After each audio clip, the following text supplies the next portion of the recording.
नमस्कार. मी बनवते शेवपुरी. शेवपुरी बनवण्यासाठी ठेचा, मिरचीचा ठेचा,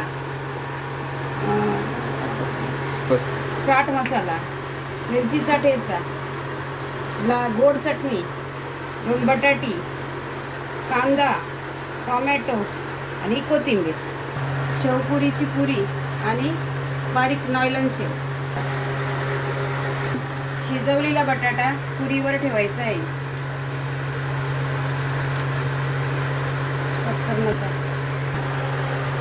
बटाटा टाकून झालेला आहे, त्याच्यावर ठेचा टाकायचा.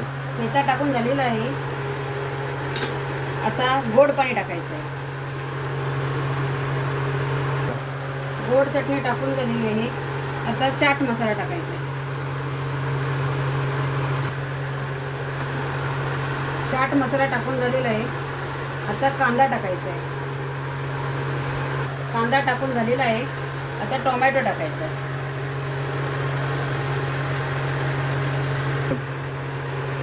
टोमॅटो टाकून झालेला आहे. आता कोथिंबीर टाकायची. कोथिंबीर टाकून झालेली आहे. आता शेव सोडायची. शेव त्याच्यावर. ही तयार आहे आपली शेवपुरी.